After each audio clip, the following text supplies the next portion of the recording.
On tonight's program, we get a post-Vegas summary from a Klingon. Got to meet a lot of celebrities, got to, hang out with a lot of the fans and devs, and it was just a great time. Mob scaling in the Foundry. How exactly does that work? And if you have just one person, there will be 3 fighter-level mobs. If you have 5 people like we had, there will be 3 fighters, 3 frigates, a cruiser, and 2 battleships. And we ask the question, how many parts is too many? How much is too much? Is there ever too much? Join us on the Foundry Roundtable. Hello and welcome to episode 28 of the Foundry Roundtable, the podcast exclusively covering the Foundry for Star Trek Online. I'm your tame Foundry author, Drogan1701. With me is reformed Sparkle Vampire Greendragoon. We also have 18th century Arctic explorer Markhawkman. Hey. And the only human successfully created out of a 3D printer, Hippiejohn. They printed me? Hey, you didn't know that? You're not supposed to tell them. I'm gonna go over here and deal with this whole new discovery for a moment. Data's mom all over again. Ah. Well, while he does that, we have our guest tonight is Foundry author and real-life Klingon Soriedem. Qapla! Hi, everyone. I think this has been a really cool couple of weeks because we've managed to land some guests that have been in the top of my list since I started this podcast. Last week we had a sort of a halfway through Vegas update from Alamac, and this week I wanted to make sure we got a report from somebody who's there. And Sori, obviously, is somebody I've wanted to have on for a long time. So 2 birds, 1 stone. Glad to be here. But before we get to that, we'll start off with a little Foundry news. There were some questions last week as to what the latest Tribble patch is going to mean exactly for the Foundry. The note was, it was like a 1-line note that said the options would no longer exist for factions that were not supported. Some of my co-hosts specifically were the ones who were wondering exactly what that would mean. So I went on Tribble to do some testing. Once it was up, it wasn't up till like Sunday. And from what I can tell, the only thing that has been removed is the Romulan option on the drop-down menu where you select the overall faction of the mission. This is, what faction list will it appear in. KDF, Fed, or Romulan. That Romulan option has been removed. However, we are not losing any of the Romulan ground and space options in the costume creator. We still have the ability to create, Romulan civilians only at this point in the costume creator, and we have all the Romulan ships, all of the new ships that were added. None of that is going away. That's the good news. Obviously, the bad news is Sigh. Yes, the bad news is that we can't designate a mission as Romulan yet, still. We really haven't got an explanation for any of that. Yeah, we don't exactly know why it showed up in the first place. Yeah. I still think it went live before it was supposed to, is my thought. Yeah, probably. Yeah, I definitely be willing to jump on that one because it's one of the things that it showed up at random with no explanation. Yeah, it wasn't in the patch notes. And it got patched out. Yeah, well, my thought is it's an indication that it's coming at some point. They just got to get it working. Mm-hmm. In any case, that's when we saw the time ship super early. Yeah, that was definitely a mistake. Before that happened. That's really about the only Foundry news there's been since Friday was the last time we recorded. So, moving on, Frost is out of town, so we don't really have a Frost report. Have fun, Frost, wherever you are. So, Sori, why don't you tell us about your experiences at Star Trek Las Vegas? Star Trek Las Vegas, it was awesome. Just being around all the fans, people just like us. I mean, it was just amazing. I can't tell you how many debates I got over, or I had with total strangers, just sitting around talking and just having a good time talking Star Trek. I mean, I didn't do a lot of the panels. I did check out the Stowe panel, which was pretty awesome. I was working the G&T booth the entire time, so I was kind of limited, but got to meet a lot of celebrities, got to, hang out with a lot of the fans and the devs, and it was just a great time. If you've never been, what are you waiting for? Do it. Yeah, there was just so much. I mean, it's almost impossible to sift through it all and try to figure out, because I'm always forgetting something, some little thing that happened that was, So I guess my question is, what do you guys want to know about? I'll do my best to answer your questions. Well, when we talked to Alamac, it was Friday night, and I think it was before a lot of the Star Trek Online stuff had been gotten to yet. Mm-hmm. So what sort of Star Trek Online stuff happened at Star Trek Las Vegas? Sure. I think the first thing that really happened, Star Trek related, was Al Gecko. He had renewed his vows. I'm sure you've heard about that already. That was a lot of fun. Terralyn and a couple other people, quote unquote, they had, instead of flowers, they had tribbles, and at the ceremony they tossed them. And I was one of the lucky ones. I snatched it out of the air before anyone else could. Nice. It was awesome. Best souvenir ever. Yes, and my 5-year-old niece just loves that tribble to death. If it was mine, it would just be to death. But anyways, so that was the first bit of news that had happened there. Then finally we had the panel, and the panel was pretty awesome.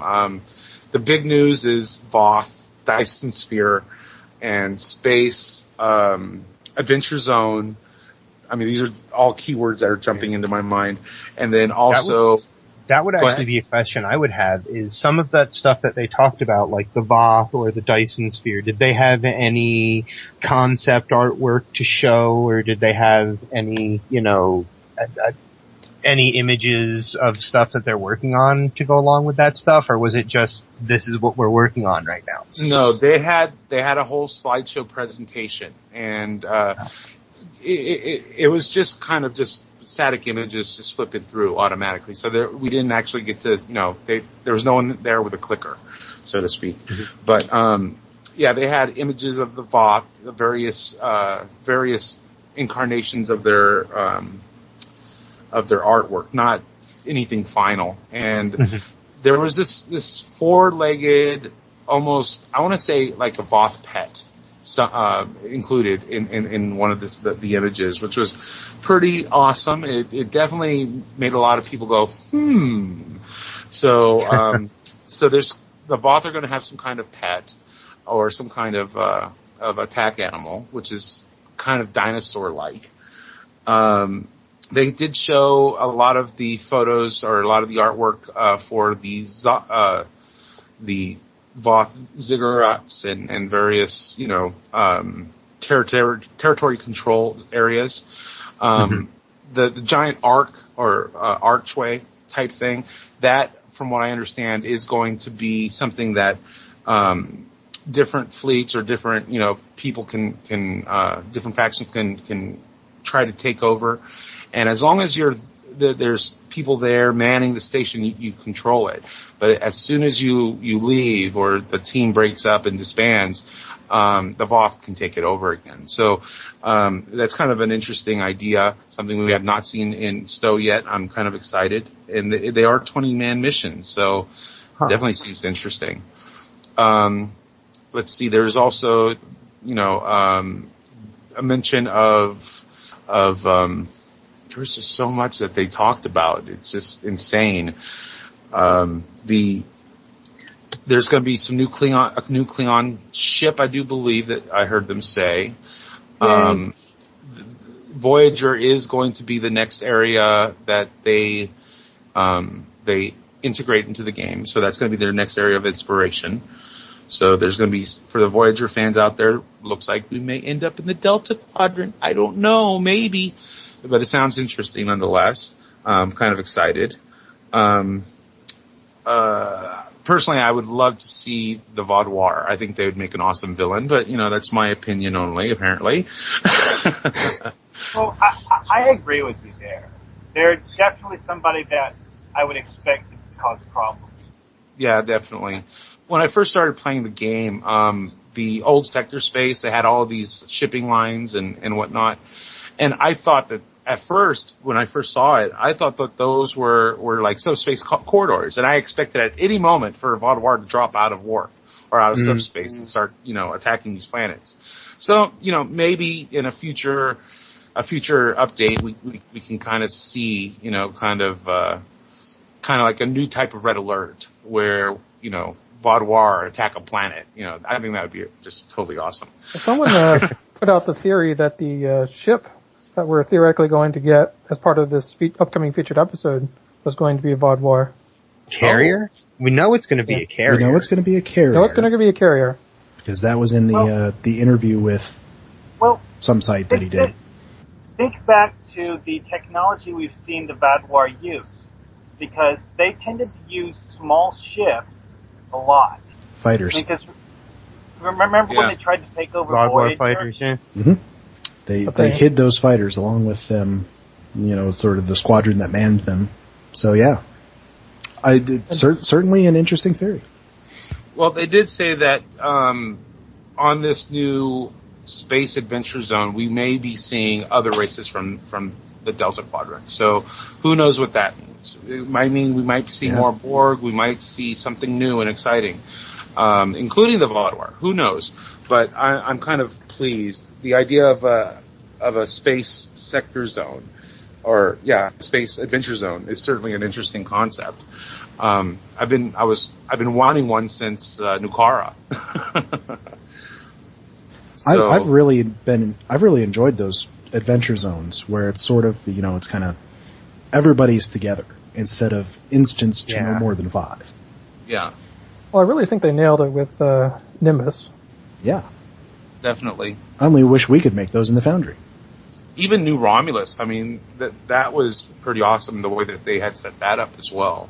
So they're refining their process, that's for sure, and I think it's only going to get better. And this new space adventure zone, you're actually flying inside of a Dyson sphere. So, it's a shell encapsulating a star, essentially. So you've got all of this ground, essentially, and you're going to be, from what I understand, you're going to be in your ship flying amongst these buildings and whatnot. And it just definitely seems like it's going to be a lot of fun. So, yeah. One area where Cryptic's been pretty strong, I think, is taking, one-off races, villains, concepts from the shows that were just in one episode and fleshing them out into something really big. Yep. Foundry related, something that I do remember them talking about is the idea of using the Foundry for custom build ship interiors.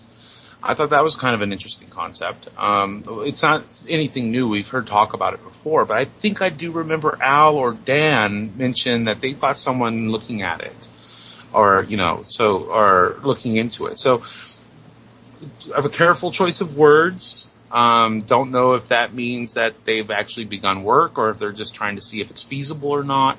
But it does seem like it's an interesting use of Foundry, and I think it's going to make it more accessible to more people. And hopefully that will translate into the Foundry itself as more missions, more story, and more interesting set pieces. Well, we know they were talking about conducting some kind of review of the Neverwinter tech. Yeah. Although there wasn't much discussion of Neverwinter during the Stowe panel, obviously, but I think Stowe also had Al and Brandon had to sit down with Denise Crosby. I was not there for that, so I cannot speak about it too much, but Denise Crosby did officiate Al's wedding vow renewal, so that was pretty awesome. She did such a good job, and they even had a Klingon step out of the crowd. No, not me. And actually do the Klingon wedding vows as well, which was pretty awesome. So it's definitely an interesting time for Stowe and what's coming with season 8. Just the little tidbits and some of the artwork that we've seen. It looks amazing. It's going to be fun. I should say they were real good about getting, the new villain, the Alachi, into the Foundry. Obviously, because of downtime, we had to wait for it, but it was in there. It came with the back. So we hope that they're equally as good about getting the Voth into the Foundry. Yeah, I'm hopeful too. And then finally there was the drinking with the devs. Well, I don't know if that's the actual name, but that's what we were all doing. Drinking with the devs event over at the iBar. That was a lot of fun. Got to socialize with Thomas the Cat, Al, Jesse Heinig, Kate Bankson was there. She's one of the new people who transferred over from Champions. Awesome lady. She was responsible for the Kittimer episode in the Romulan arc. So for Klingon fans, she's got Klingon cred. That's a good one. She's awesome. And is that the one you're talking about? The one where you choose your allegiance after it. Right on. The one with the cool Klingon doors. Yes, that was her. So want those doors in the Foundry. So I forgive me if I'm forgetting someone. It seemed like there was more people there. It was crazy. There must have been like 30, 40 people crammed into that bar. And everyone had to kind of like scoot and step over everyone else. It was just crowded. There were so many fans there. In fact, during the panel, and I found this kind of interesting, the room was filled. The panel room itself for the dev conversation was filled. And when asked who had known about Star Trek Online, nearly every hand went up. Nearly every hand. And only a small handful of people had not heard of it or played it. And the majority of the people there were Stowe players, and I found that absolutely amazing. Were you there last year? Yes, I was. How does that contrast with last year? Last year, the room was not as full, but last year, not as many people knew about Stowe. So this goes to show that the people, that what Cryptic has been doing, what has happened last year, and it's working exactly. Their Star Trek fans are definitely are hearing about the game. A lot of them are playing the game. Whether or not there were Stowe players before last year or not, I do not know. But it was awesome seeing that many hands go up when Terry asked who had heard of Stowe and who had played it. And yeah, it was just fantastic. Stowe is doing fantastic. That's all I'm going to say about that. So much had happened. Now, other than Star Trek Online stuff, what would you say would be your favorite part of the con? I was about to ask, like, almost exactly the same question, what would be the highlight? Like, obviously, as a Star Trek Online players, that's one of the things that's of interest to us, but what would be, aside from that, what would be your highlight of the time that you spent there?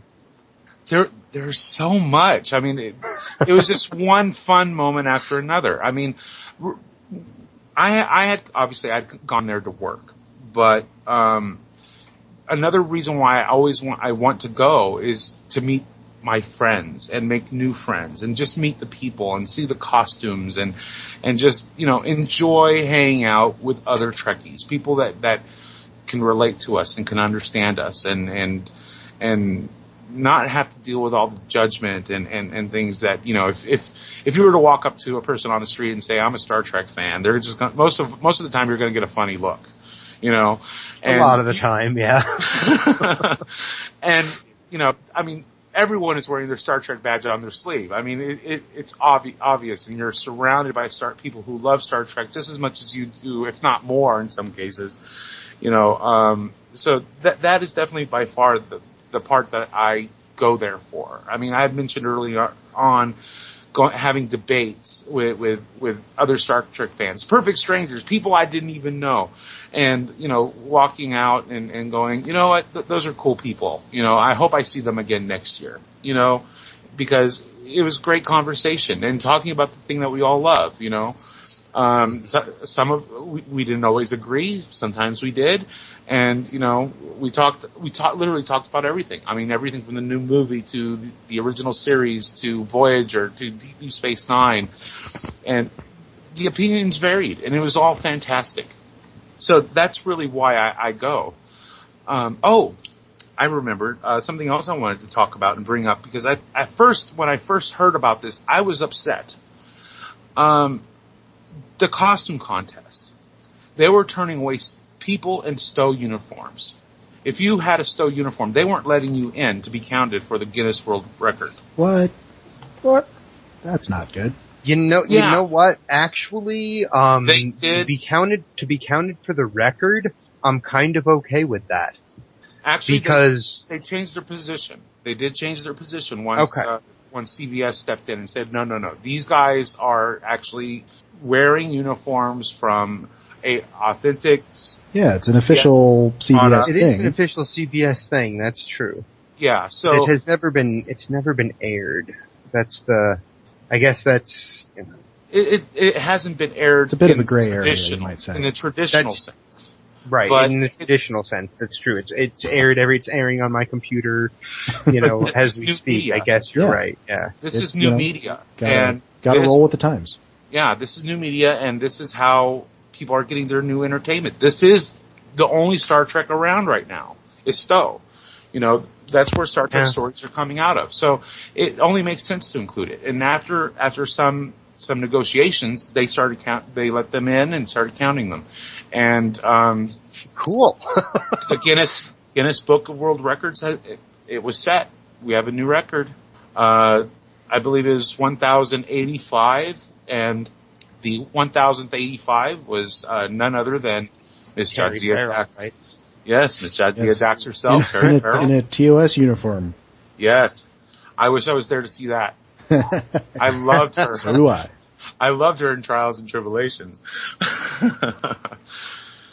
So yeah, that was at first I was upset about, because, you know, like I said, this is still Star Trek storytelling, you know, being told, and it's definitely is something that should be there. And I'm glad that in the end they did include it. I saw maybe 3 or 4 different variants, which was awesome. Yeah, I've seen some pictures, folks with, you know, we got some Romulans, some, you know, Romulan Republic guys. We got some, what did I see? Like the veteran jacket or the Vice Admiral jacket, one of those? With the Vice Admiral jacket, I thought, it looked a lot to me like the one that site, I can't think of the name of it, that the site is selling. And I didn't love the look of the Vice Admiral jacket, to be quite honest. I mean, maybe it's just the picture. Maybe it looked better in person.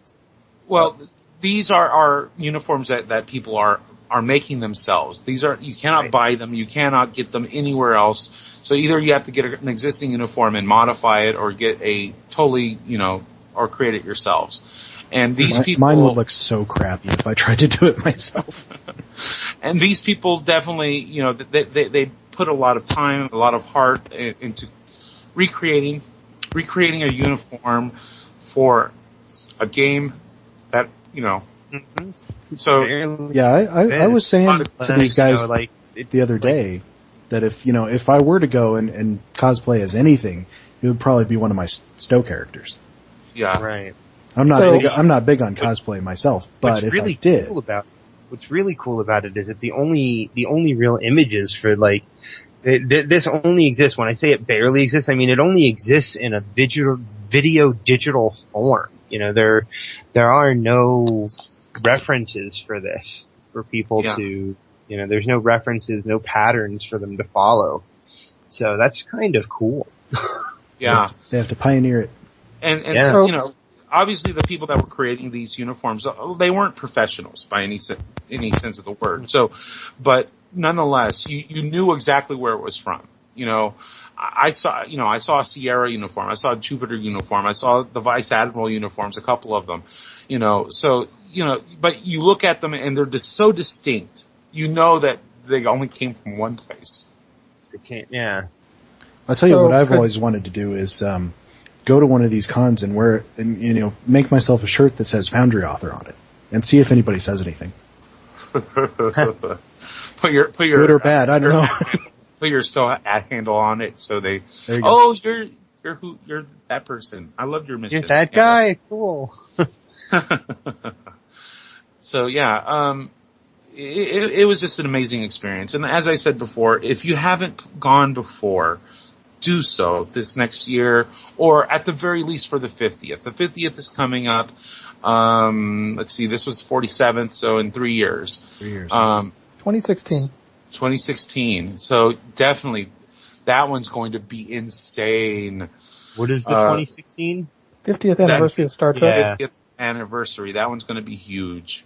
Lots of rumors already starting to fly about, some of the more extravaganza type epic scale of some of the things that are going to happen there. Who knows? But, it's going to be epic either way. And next year's the 48th. But it's still, lots of people are still going to go, and I'm going to be there, and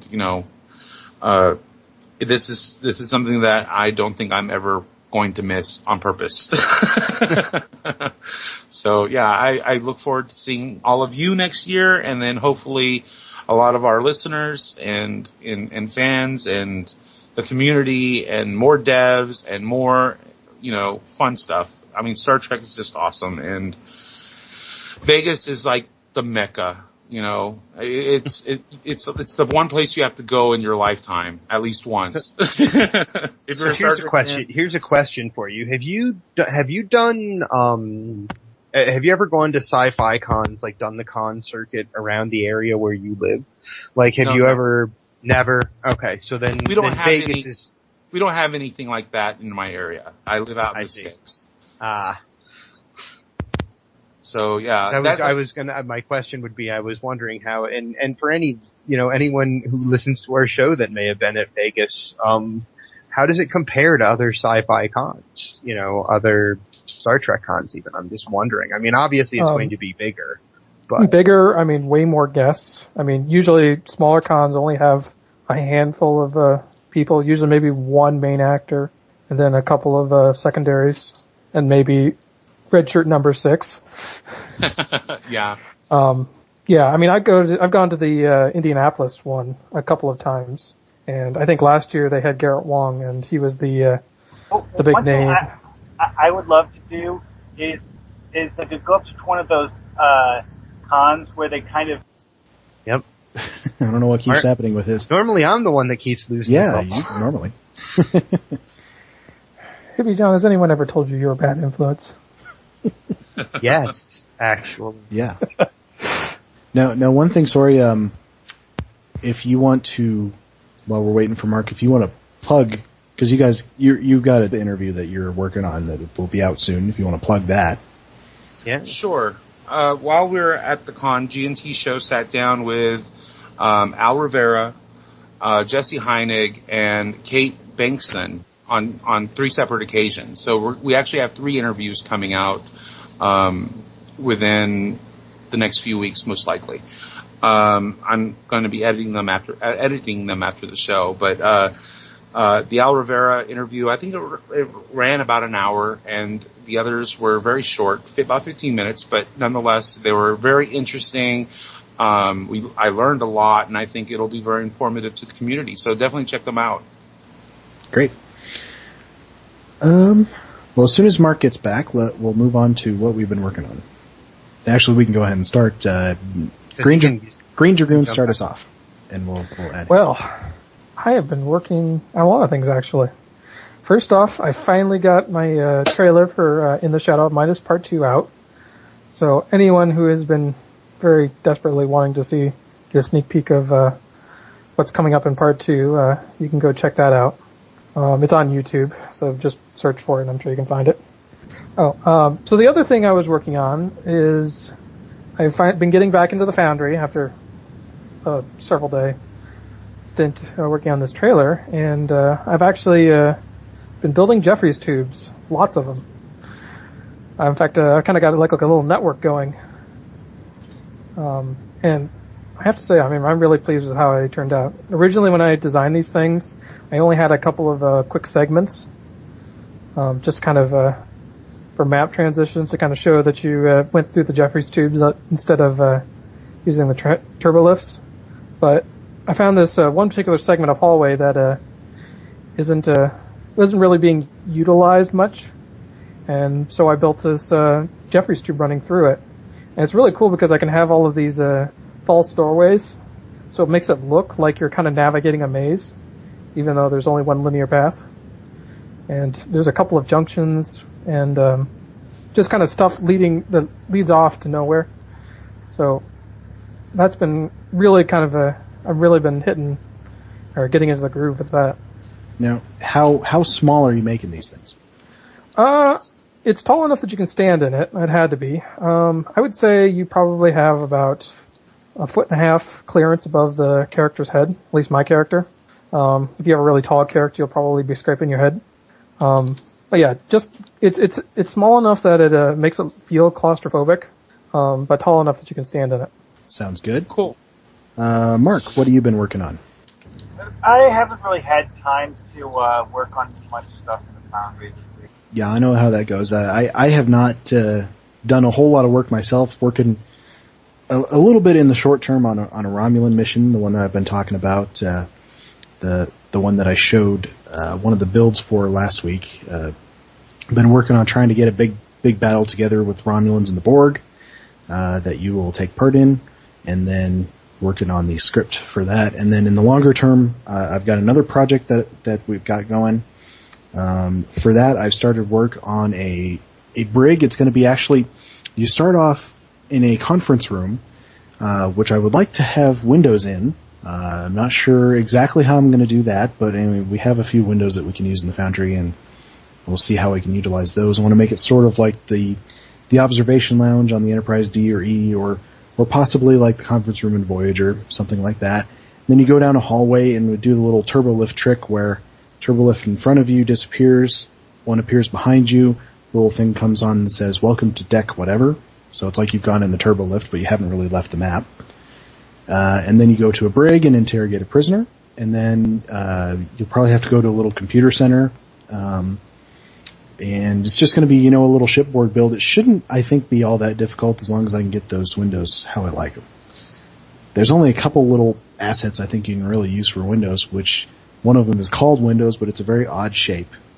And I think the other one would be like you can probably use some sections of the glass banner things from Utopia Planitia. If you sink it in far enough that the logo is gone, I think you could use those as windows. So I guess we'll just kind of have to see where that how that shakes out. I think with those you're going to need to put a top on the window anyway, but definitely with those panels from Utopia Planitia, you'll need to build the top of your window as well. I have a question. Okay. It's been a while since I've actually been able to get into Foundry. I have been working on a couple different missions, and I've been wanting to revamp a few of my older missions, but the Foundry preview issue really frustrated me. Has that been resolved? I heard that there was a fix or there's a workaround that Kirkfat discovered, which is instead of using he figured out that, every time you pull something from the right-hand side menu onto your map, that's what causes the slowdown. So if you don't ever use that right-hand side menu, and all you do is you copy an object and paste it, and then there's a button to change what the object is. And if you use that to put down your new objects and NPCs, it will not slow down on you. Interesting. So what you end up having to do is you end up needing, whenever you create a new map, you end up needing to put an NPC contact on it, just an NPC group. It doesn't need to be, specifically enemy or friend. and you need to put a detail object and a building object on there, and then save the whole mission.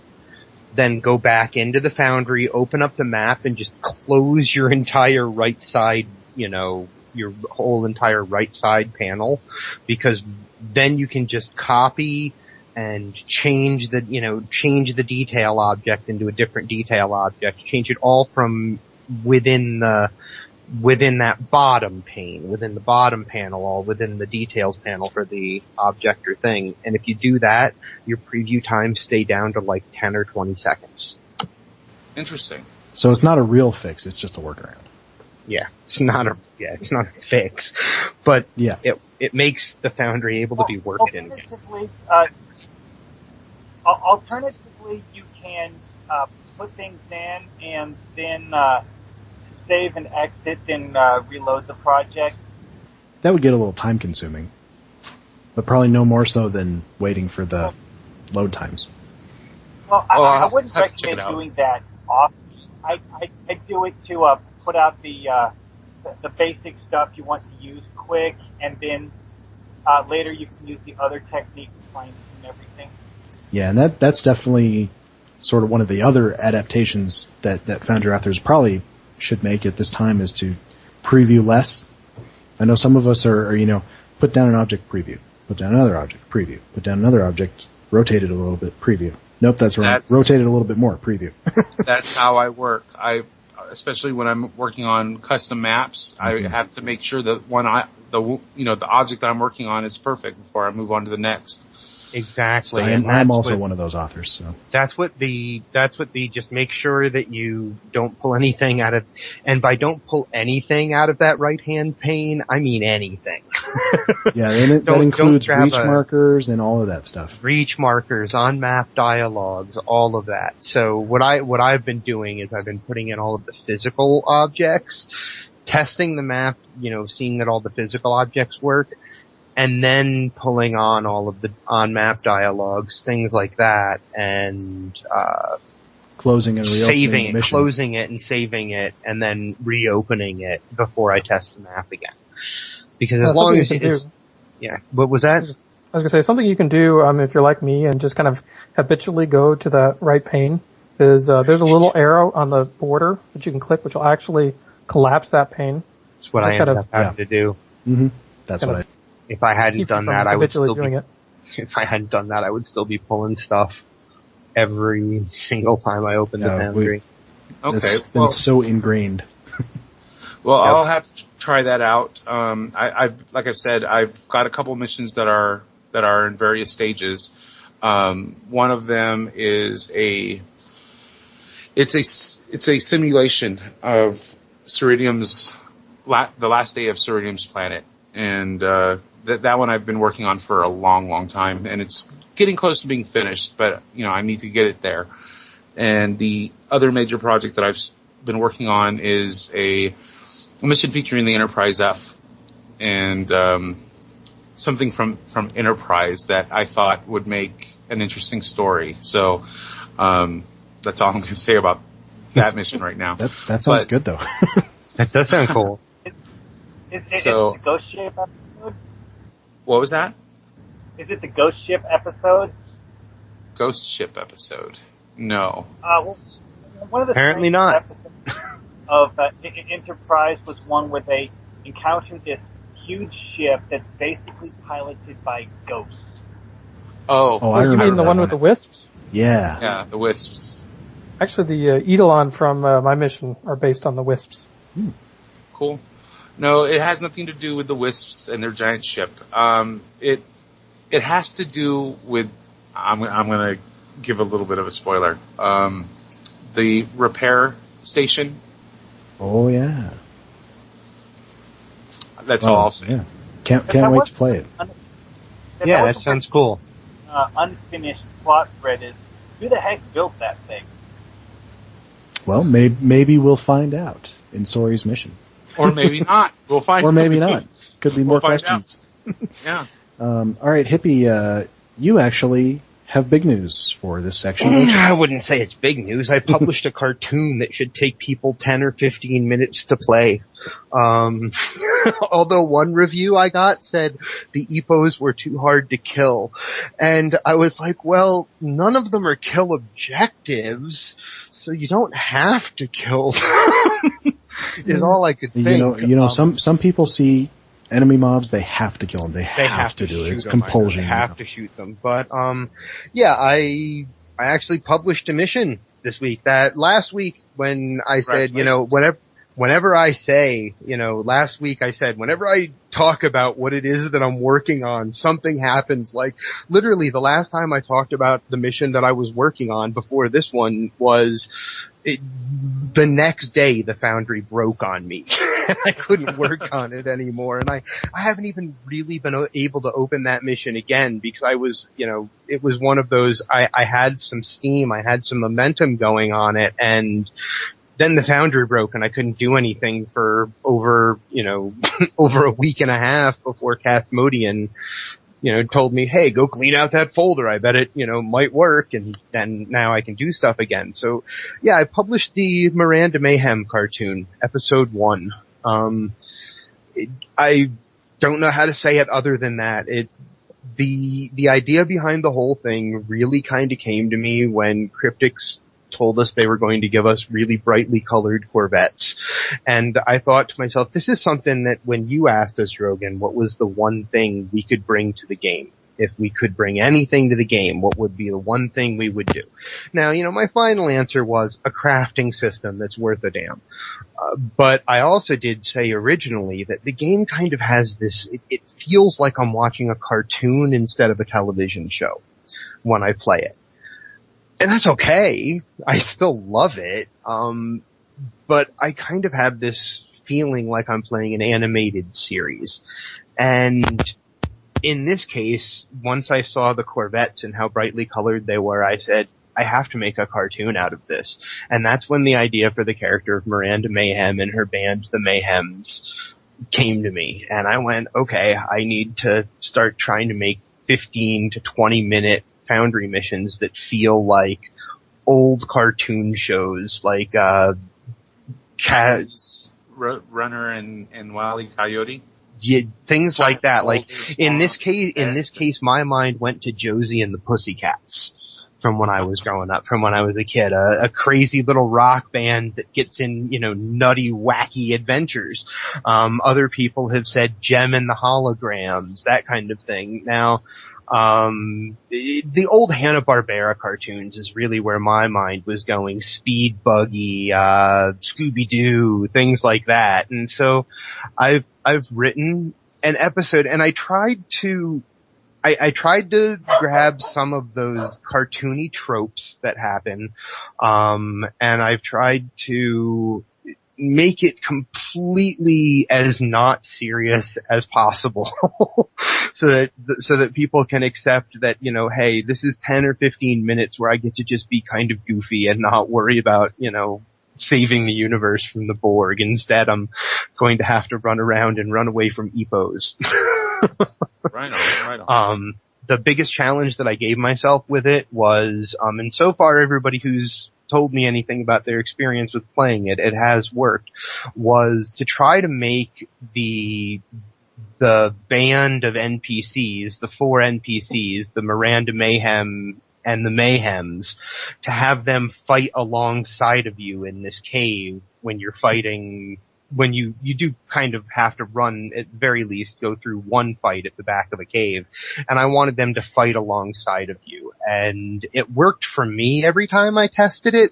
So I just went ahead and pressed publish and hoped that it would work for everybody. And so far it has, that I know of. But yeah, that's my big news, is I published a thing. And now, thanks to the chat room over at Starbase UGC, I haven't been able to work on the mission that I'm kind of half done with for their contest, which is I have 2 days left to get this thing done, because because Castmodian over there said, I was talking about what I should do next with a cartoon type of character, and he was like, Haunted Space Station Jinkies! And I haven't been able to get that out. I just have not been able to get that out of my head, and every time so you'd be able to work on the contest if not for those meddling kids. That's it. I would be able to work on the contest if not for those meddling kids. Now you got the plot for episode 3. There we go. Well, it's funny that you mentioned a cartoon. I do have a cartoon moment in one of my missions. A new breed of warrior. I have a Klingon that gets squished by a boulder. So yeah, nice. That's why I came up with the Wile E. Coyote and Roadrunner reference. Nice. So in this case, for anybody who wants to play my silly mission, it is actually just simply called, if you search for Mayhem, there are 3 missions will come up. One of them has my name on it, and it's Mayhem Episode 1, Cute Fuzzy Things. So. By Hippiejohn. Awesome. By Hippiejohn. Check it out sometime. It literally it takes me about 10, maybe 15 minutes to get through the whole thing. And that's it, so. Fantastic. Well, let's move it along to mission reviews. Greendragoon, why don't you start us off? So, I played Hippiejohn's silly mission. I had a feeling that's why I thought we'd start with you. I'm going to turn off my microphone now. Why? I enjoyed it. So that I don't interrupt you? Oh. I don't mind if you interrupt me. No, I mean, I really enjoyed it. I mean, the mission was very clear at the beginning, the tone that it was going for. And so, when going into this, I was very much looking for that zany cartoon feel. As much as one can get it into Stowe. I don't fully agree that, with, Hippiejohn that Stowe is cartoony, but, that said, I think it did kind of strike a decent balance between, the zaniness and the more seriousness of everyone else in Stowe, especially the character or the player character. Basically, you were sent to Pajem to investigate the disappearance of Miranda Mayhem and her band, who was there for a photo shoot. Excuse me, hang on a second. So going through all this, you beam down and it has a cast of characters, and you basically, as you're kind of investigating the strange goings on this planet, or in this, and what's going on, you basically meet like one at a time each of the members of the band. So you're kind of introduced to each of their characters until finally you end up at this cave and then kind of get to see them all together. Overall, I mean, technical wise, I mean, the maps are nice, but I mean, not overly done. I didn't see too much in the way of problems, although there was one there was a force field panel, or that was over by the Nanov pool, and it was just kind of sitting out by itself. It didn't seem to be connected to any of the emitters that he had set up, so I wasn't really sure what he was doing with that. I mean, as Hippiejohn said, it's a fairly short mission. It took me probably about half hour to get through. But I'm sure that was just because I was taking the time to kind of get into it and explore. Dialogue was good. I only real complaint I would say against the mission is I think he could have taken it even further. I found the zaniness level to actually be kind of on the light side. Yeah, some of the kind of characters are kind of quirky, but I think he could take it even further. I mean, just kind of really falling back on some of those out there tropes. And that's the thing about Star Trek is Star Trek in the past has not been afraid to be silly. I mean, just look at the episode Magnificent Ferengi. I mean, that is silly as all get out. But they set themselves up so they could get away with that sort of thing. Well, the original series, a lot of the episodes in that had ideas that were, I mean, just bizarre and far out there. I mean, yeah, well, remember that Halloween episode they did?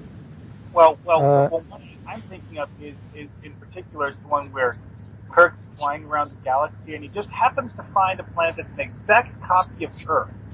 Which time? Many like times. 3 or 4 times. I mean, then there's the episode with the Charon, and we find out that these two specific Charons have been trying to kill each other for something like 10,000 years, while the civil war on their planet wiped out the rest. Yeah, I mean, Star Trek is not new to over the top, so in a sense, this actually kind of fits right in. Yeah, Sorry, he would disconnect during your review of his mission, right? Yes, of course, of course. Now that I've given all the feedback, it was actually very the funny. The quick synopsis is, I liked it. I think you can take it even further. I mean, awesome. Yeah, I mean, I was just pointing out. I mean, Star Trek is not new to silliness or campiness or zaniness. I mean, even from TOS to D Space Nine, even to Enterprise, I mean, they've got their silly episodes. Right, right. The only thing that I heard before I disconnected that I wanted to say is I don't think that the game itself is cartoony. Like, the feel of the game doesn't make me feel like I'm playing a cartoon. But the look, like, if I were to say, am I looking at, a computer animated, it doesn't look like I'm watching, a film as much as it looks like I'm not photorealistic is what you're saying. Bingo. The visual impact is similar to the impact of a realistic, really cool adult level cartoon, if that makes sense. Okay. Well, either, I mean, I honestly, I mean, I had a number of cool ideas for your characters. Cool, I want to hear them. Your liberated Don't say board, them out loud. Maybe I'll use them. Tell me in private. Okay, I will convey those to you later. Awesome. It's always nice to have the author there while you're reviewing, isn't it? It is. All right, Mark, you had a review for us. What do you got? Yeah, I played a mission by Amahood. This one was called Homesick Hero. Okay, starting off first. This mission is intended to be played by a Federation-aligned Romulan Republic. And the starting point of the mission is on New Romulan. The idea behind the mission is that your character is looking around on New Romulus trying to find what they believe is a hidden Tal Shiar base. But while they do find a Tal Shiar base, they manage to somehow end up getting pushed into the future and meeting a bunch of people who think they're long dead heroes and having to escape back to the past before they get killed for being Tal Shiar spies. Because, like I said, they're long dead heroes and not people that anyone expects to see walking around. I have to say that the basic idea of the mission is definitely one of those things that you've seen done in Star Trek a few times. It's pretty well done overall. It does have a weird reference to the Twilight Zone, though, so it's kind of on the border of the sort of thing you see in Star Trek and the sort of thing you see in Twilight Zone. But overall, it was a pretty fun mission to play. Now, you said something on the border between Star Trek and Twilight Zone. Do you mean that in a good way, or? Well, see, what happens is that you're doing a routine mission and you mysteriously find yourself in the future, and then you have to go back from the future to the past in order to correct. Well, it's actually not so much in order to correct the timeline, but to escape from a future where everyone wants to kill you. See, because the people you meet in the future can't accept the idea that you are who you say you are, so they come to the conclusion that you're enemy spies pretending to be who you actually are and want to kill you because of it. Yeah, it's very Twilight Zone. But I don't know, it sounds interesting to me. Oh yeah, it was a very fun mission. That's definitely something that I would recommend. It's not a particularly long mission, but it's not exactly a short mission either. All right. He did some pretty neat sets for the mission. Most of them weren't, overly detailed, but he did a pretty nice set for an, I guess you'd say an office building type thing on the surface of the future version of New Romulan. All right. Well, that's one that's also on my queue, so I'll be playing that probably in a few weeks. All right. My review tonight is Wave Empire Part 1 by Skyline 45. This is a mission where you go to meet with the Wave Empire, which is they live in, according to him, this is a sort of a new civilization that he's invented. They live in an area that's classified. Nobody is told where they are. You go to meet them by means of a special warp gate, which is their technology. You're going there because their ambassador has disappeared, and you're going to investigate his disappearance. Now, they seem to be sort of a very interesting civilization, technologically advanced, telekinetic. The only thing that I didn't like about the particular setting was he didn't really explain a lot about who these people are and, what their contact with the Federation has been.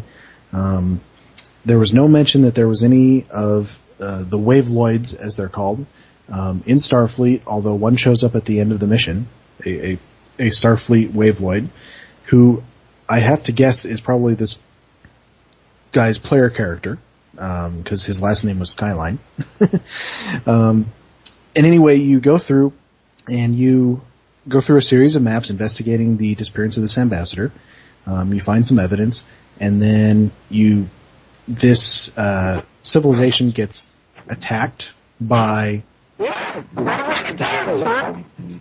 Enterprise is 5 parsecs out of Rigel 12. Sorry, we're getting some audio there from... Sorry. like from the TV or something?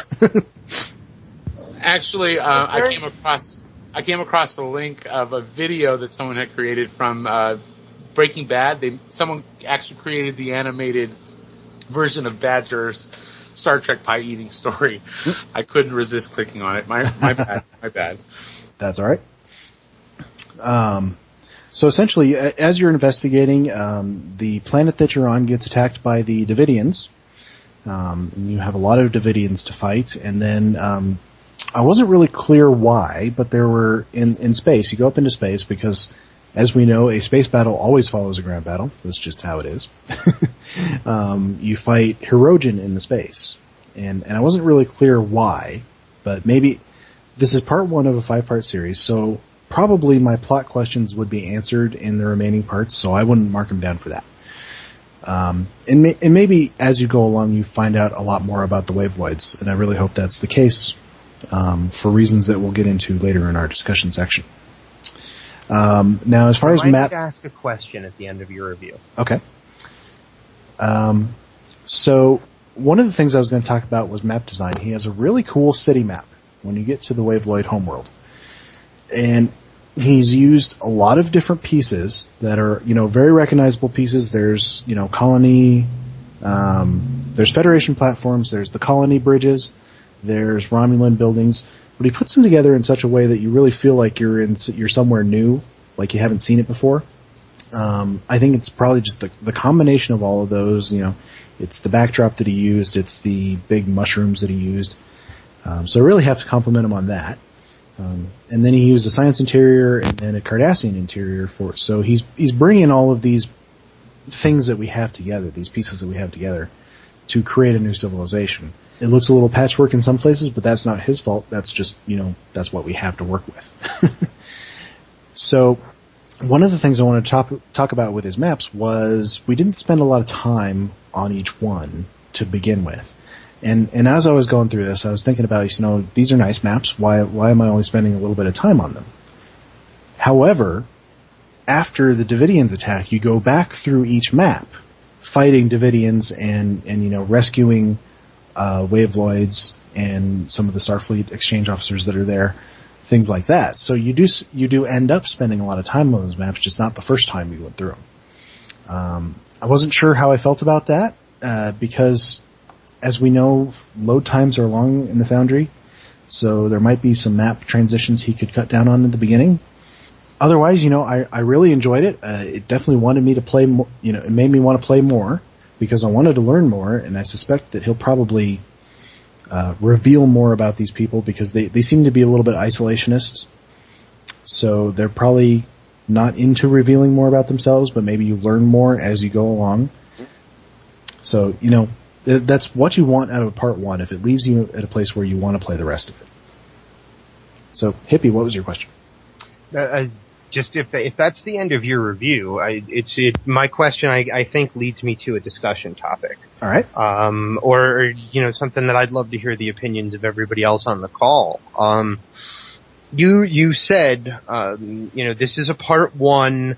I didn't get the answers to a lot of the questions. This is, it's just because this is the second review in a couple of days that I'm hearing where it's, this was a part 1, but it didn't really answer a lot, or in the other review that I heard, any of the questions that I had.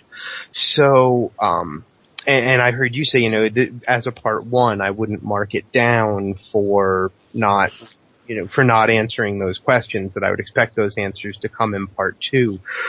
It occurs to me that is almost, it almost feels like a justification for something that sometimes we'll look at a part 1 and part 2 or part, as all of these are just one, put them all together and they make one story, and that's what and you can then kind of break it up wherever you want. But shouldn't each part of a multi-part thing that people are going to be playing through, hopefully sequentially, but possibly not one right after the other, shouldn't each part have some answers to questions that you have and have a feeling of some sort of completeness in and of itself? I would definitely recommend that you do at least a half-baked wrap-up. I mean, because leaving unanswered questions is fine, but one of the biggest criticisms that I had with Stouts' Collectiveness Strikes Gold mission is that you go around, you look at things, and at the end of the episode, you find out nothing. If you're going to create a series, you should have each episode be a standalone. You should have a set beginning, middle, and end. And then, it's okay to have questions lingering because those, kind of encourage people to find out what happens next. But you should have, it should be its own independent story. Yeah, that's kind of where I was leaning with it, is everything needs, each part needs to have that beginning, middle, and an end. Yeah. Yeah, it's not good for you to end the episode with more questions than answers.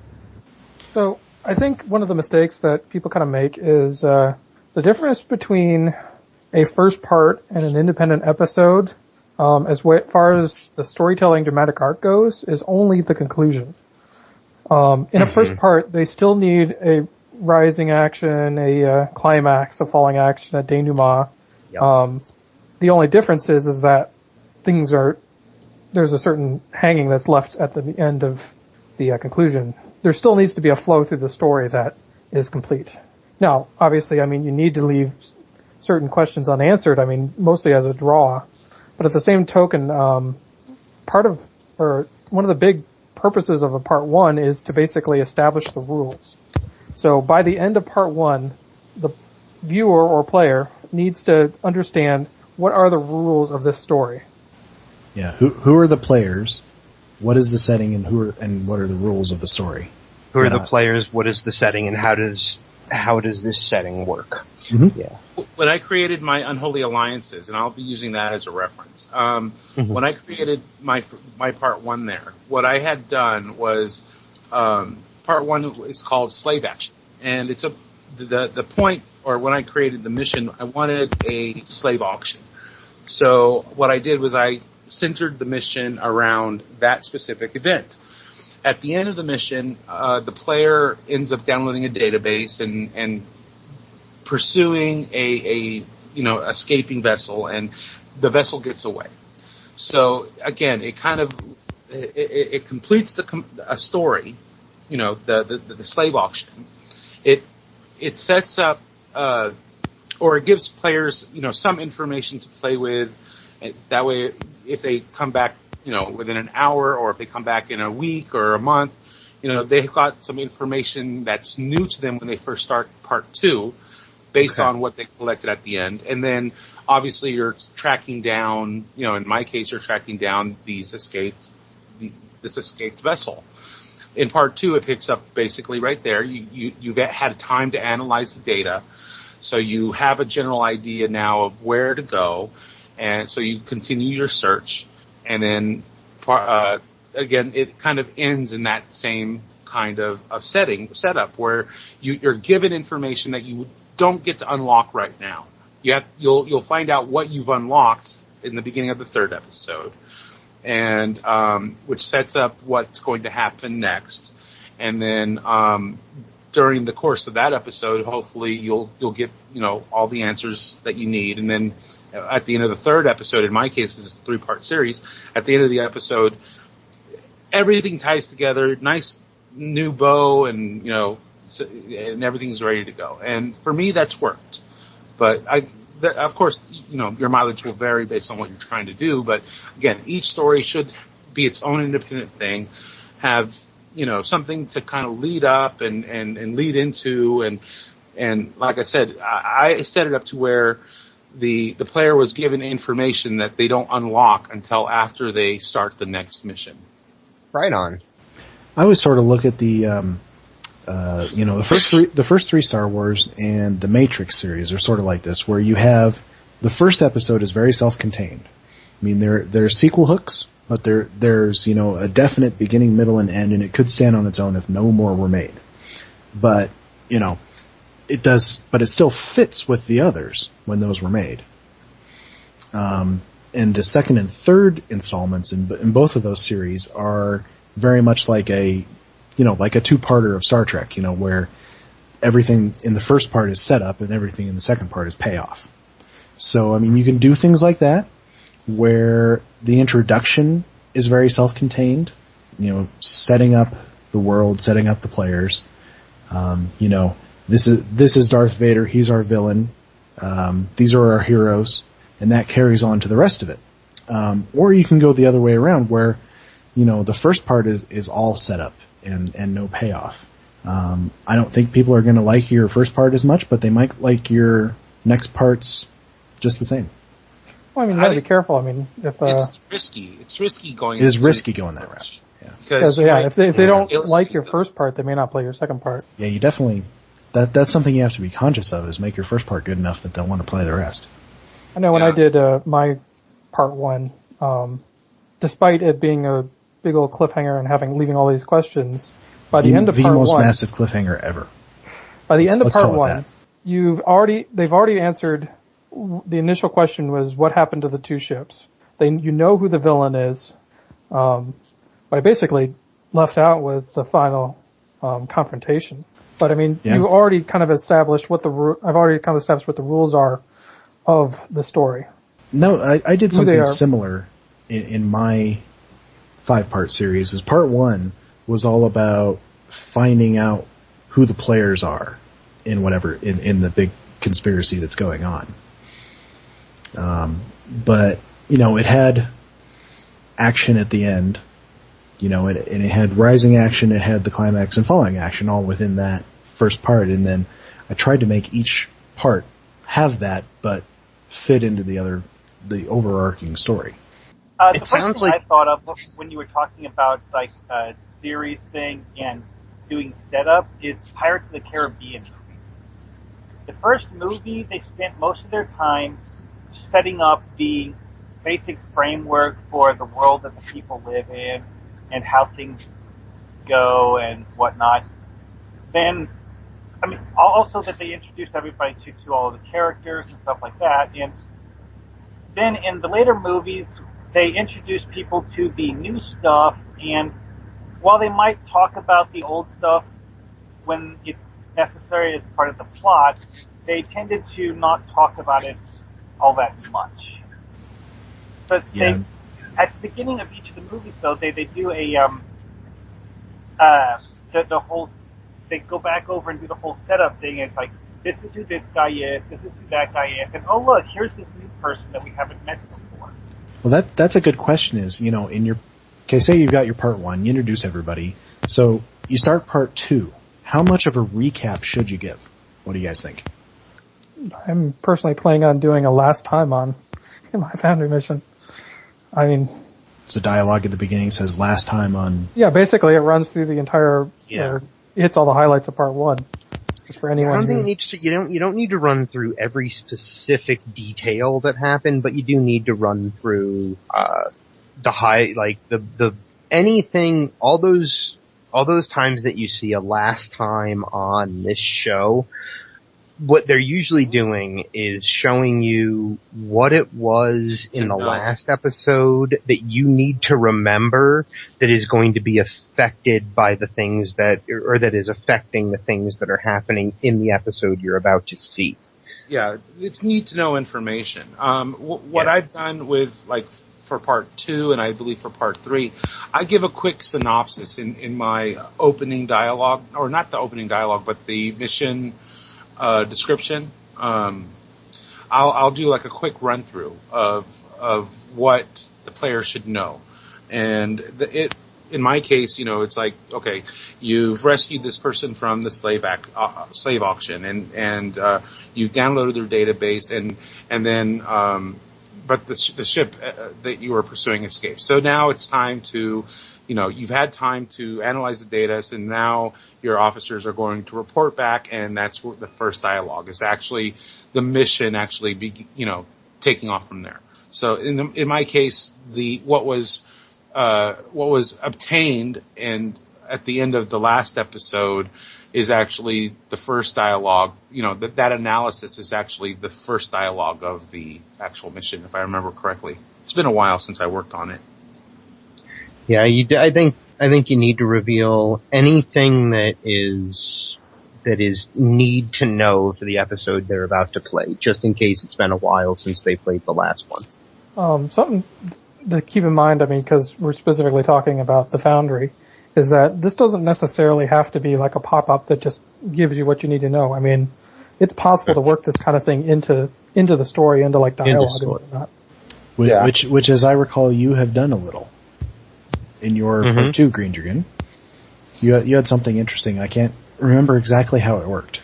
In mine, basically, you start out on a space map, and you're sitting in front of the Midas Ray, and you have two options of continue with the story or last time on. So you hit last time on, and this dialogue pops up, and there's text explaining how you met the Admiral, and you're sent on the mission, and you go through the wormhole, and as it goes through each description of what's going on, the scene keeps changing around you. So you'll jump to suddenly the scene changes and you're inside the wormhole. And suddenly the scene changes and you're at the planet. And then the scene changes and you're at the array. And so it just kind of keeps changing, like it's doing a kind of a screen recap of the last mission. Probably about as close as we can get to the previously ons from actual stuff. Yeah, that's kind of what I was going for. From the TV shows.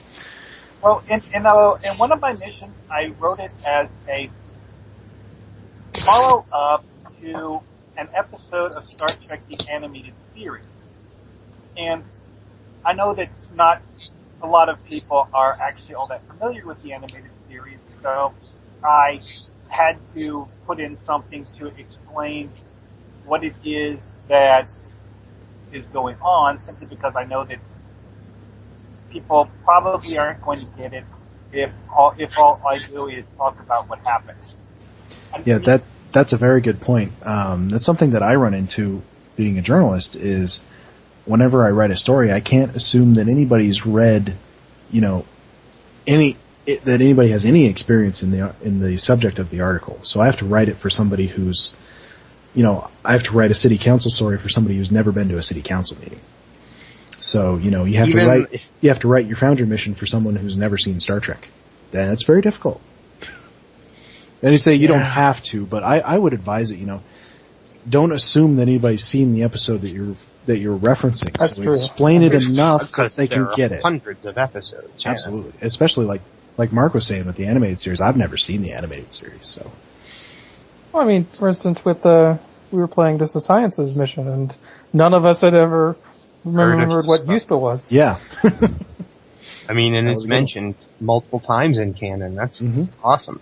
It's on the dedication plaques even. Yep. Well, in talking about multiple part missions, and being a lot about setup and about establishing the rules, that kind of segues into something that I was wanting to talk about tonight, which is a principle called world building, which is, I hadn't really heard this term about it before I heard Thomas the Cat talk about the movie Pacific Rim, which does a very good job of establishing the rules of the universe of, who is doing what, who can't, the capabilities of everybody, all the characters, where, geographical locations, things like that. It's, and I want to talk to you guys about, and ask you guys about, how do you establish setting? How do you put in background? What are the ways that you guys like to see that put in? The ways I like to see it put in, or the ways that I often see it. My favorite time that my second favorite sci-fi of all time is Firefly. And they did an incredible job of putting me into the middle of the action at the start of the show. The crew was already established. Their relationships with each other, they knew who each other were, they had their specific ways of interacting with each other, and they had an ability, they had a really nice ability to continue to grow, from what what you could see there.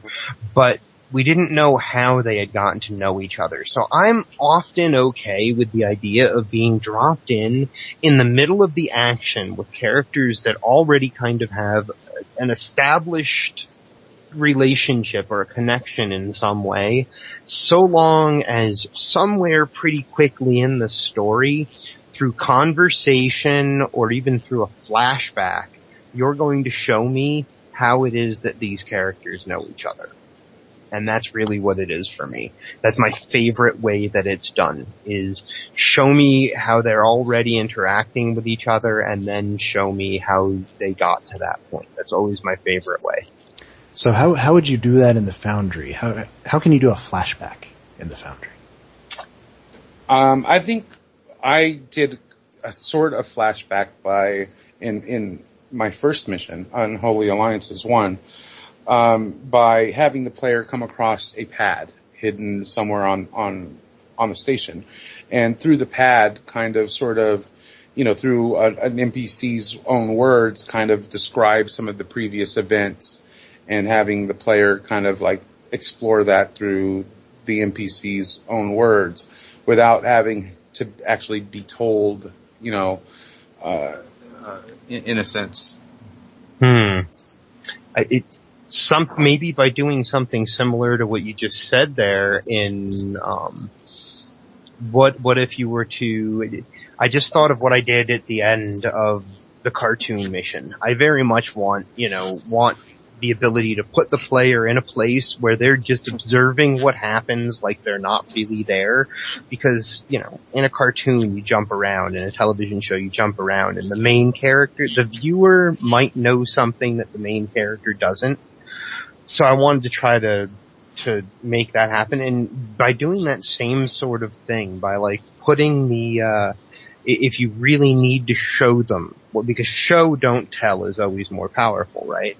So if you want to show them what happened by like putting them on a bridge when their commander's commander died, that made their current admiral in charge of the mission act the way that he's acting. If you need them to see these things, you can have them do something like pick up a pad or find a journal entry, and then have them, show that map, show what happens, and just tell them you're not actually here. Your interact points will reveal pieces of the story. that occurred around you. You know, you can even just tell them this is a flashback, whatever. This is, you know, a recollection of what you're reading on the pad so you can see it, you know, whatever.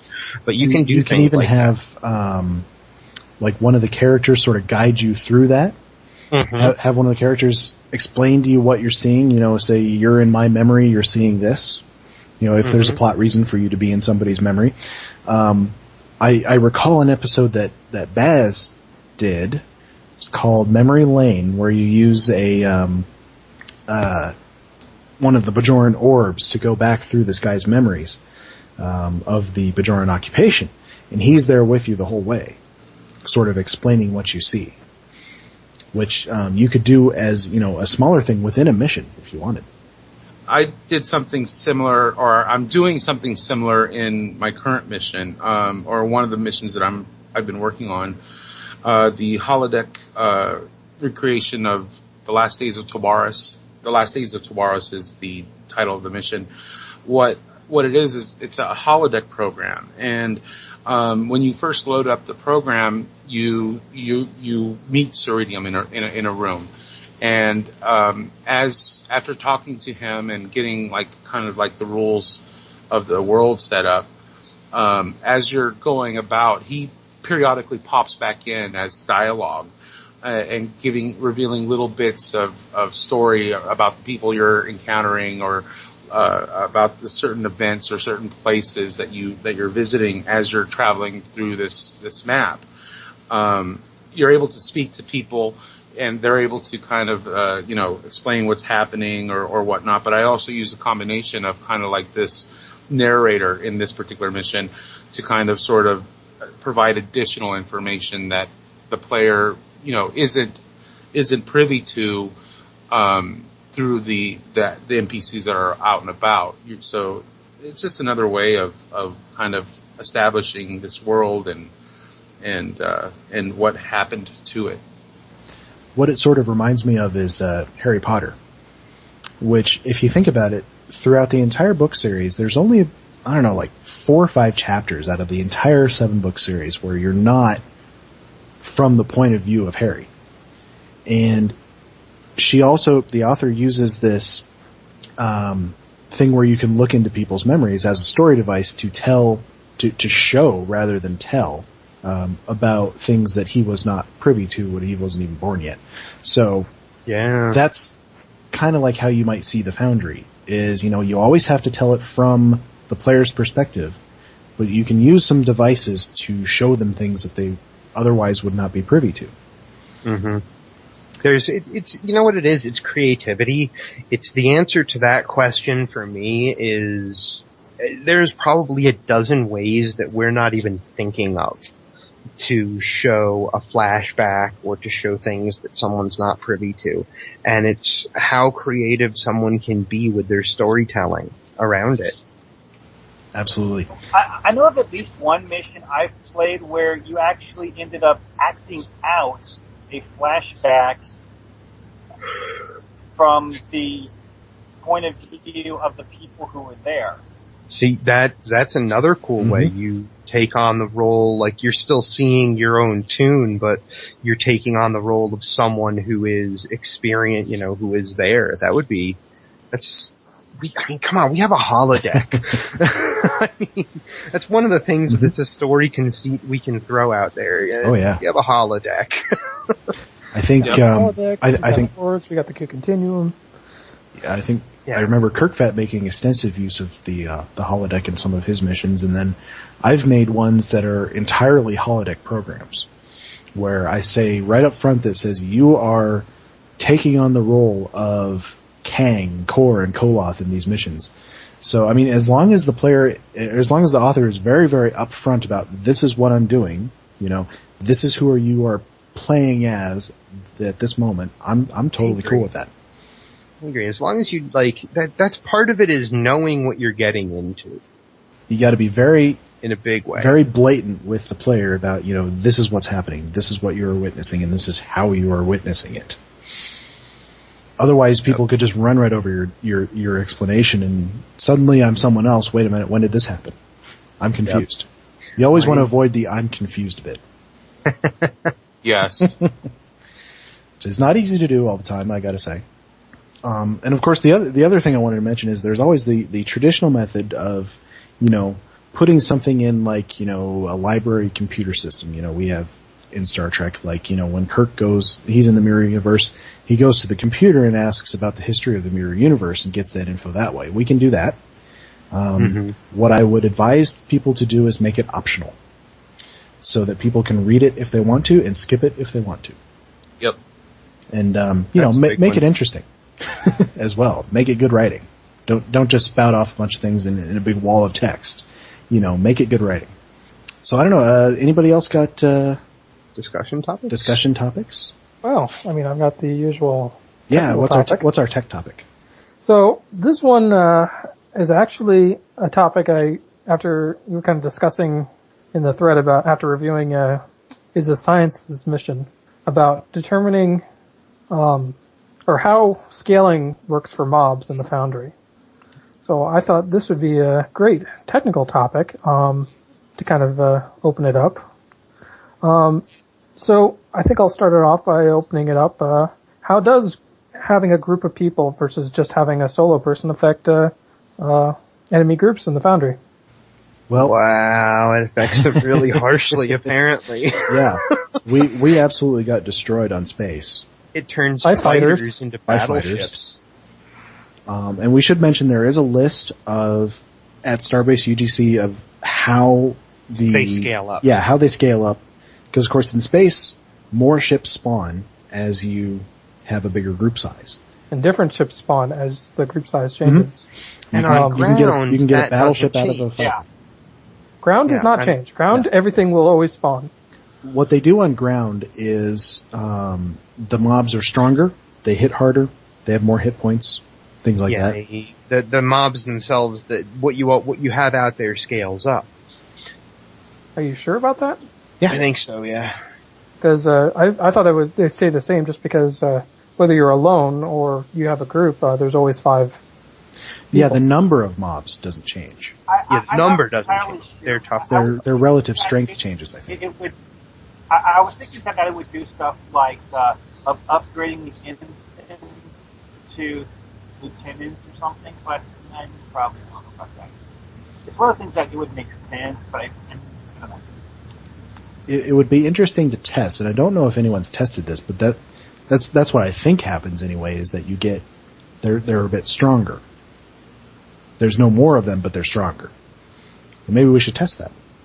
And you mentioned the guide for ship NPCs, which I will suggest that you. We should. Yeah, we'll stick that link in the show notes for everybody. Yeah, that's actually a really valuable link. I didn't know about that. Yeah. That's a great link. Who was it that put that together? Nagarak, I think. Probably, yeah. It's posted on Starbase UGC by Tucana. Oh no, you're right. It is Nagarak. Because it's interesting to note. We took 5 people into the mission, and a fighter group was spawning what were obviously battleships at us because their tractors were crushing hulls really quickly, and the only groups that do that are battleships. Yep. So, because even the cruisers can hold me in place, but they don't usually crush hull. That's battleship mobs.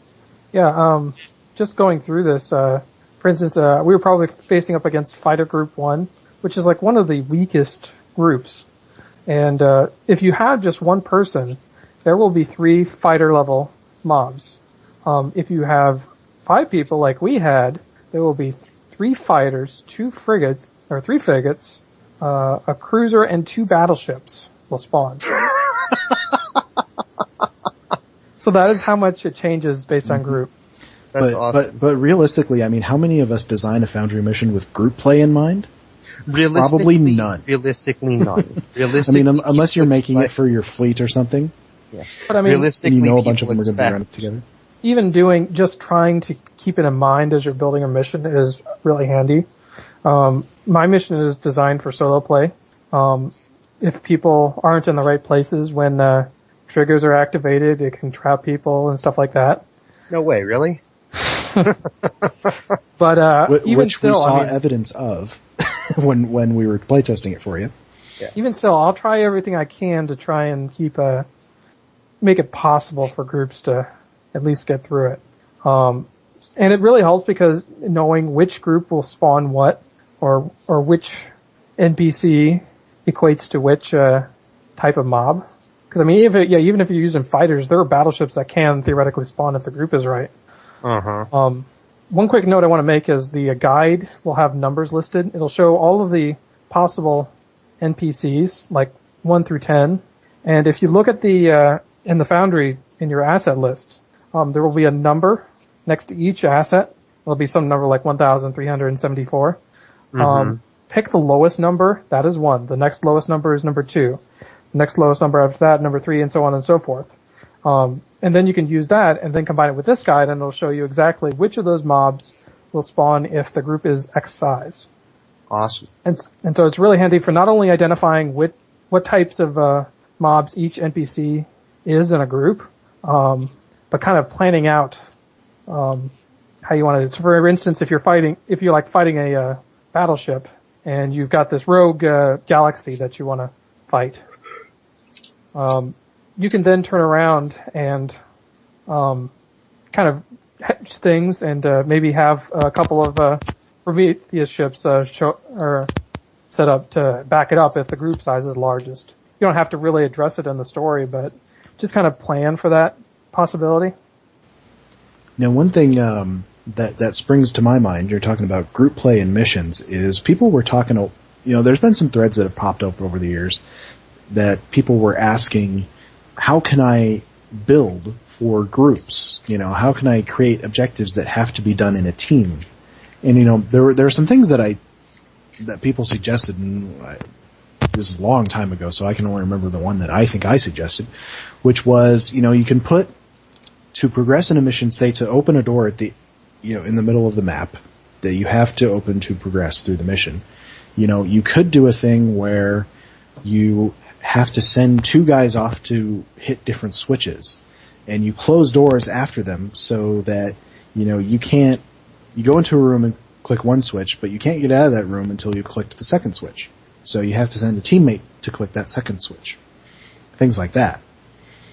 I don't know if anybody can think of anything other that you can sort of build with team play in mind, other than making sure that you don't unintentionally trap people. Good respawn points is a big one. And even if you do, for instance, like to throw up a force field or something like that, I've been kind of thinking along the lines of putting in like hidden triggers on the far side of the force field for anyone who might have gotten stuck on the wrong side. So just things that are might be there for the story, but can be worked around if something goes wrong.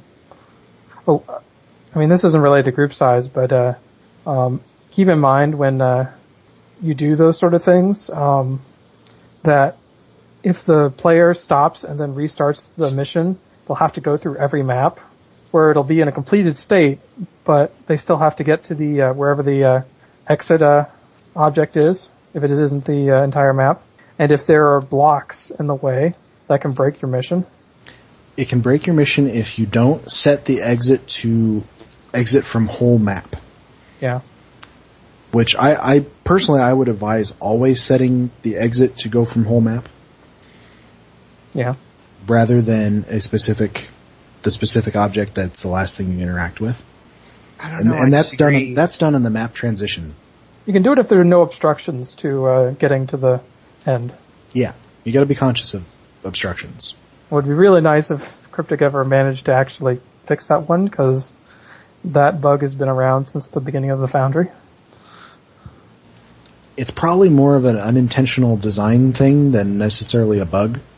So they probably didn't think that we'd be putting up all of these obstructions. Except it's a functionality that doesn't follow Cryptic's mission design.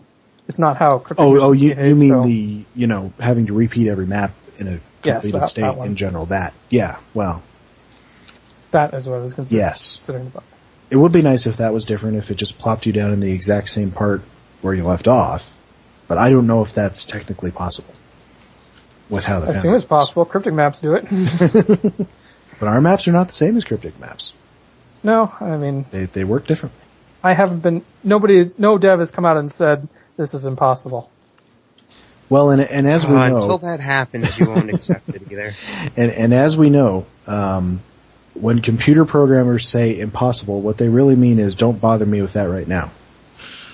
That's a true statement from everything I've ever seen. And I we'll have never to, be I have able to to do attribute this. that Game to code. to another the game Foundry code author. does not support it. I didn't coin that. That came from somebody else. Yeah, it's a matter of we haven't written that code yet, and we aren't sure how yet. There have been two things I know of that were impossible. A ton of work. There's two things that I know of that they said were impossible that we eventually got. One of which was disappearing NPCs. Mm-hmm. They told they said in no uncertain impossible. terms that was impossible, and yet now we have it. And the other one was going back to the character select screen instead of logging all the way out. They said that was impossible. I think impossible only ever means it's impossible today. It might be possible tomorrow or the next day, but it's impossible today. Well, the character logout thing was impossible for the devs we were talking to. It wasn't impossible for the core This was team, years ago, I should say. Yeah. What they really meant is we need the core team to do that, so it's impossible for us. Yeah. Actually, regarding that one thing that I heard about that one that, as far as I know, is true, is that in order to enable the change character feature, they needed to recode the login server, and not the actual game itself. Yeah, so it was a change for the core engine. I think it was essentially a change they did with Neverwinter in mind. Except that Stowe got it first. It wasn't until after. Hey, look, evidence of sometimes we get things first, just not Foundry things. They have, Neverwinter does have it now, but it was after launch that it finally showed up. So what other topics do we have? Does anybody else have any other topics?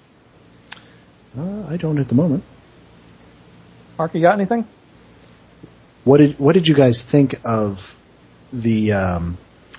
Should mention that essentially when we reviewed Is the Sciences missions mission, we did an episode of Broadcast UGC where we played through the mission and read out all the dialogue. What did you guys think of that sort of thing?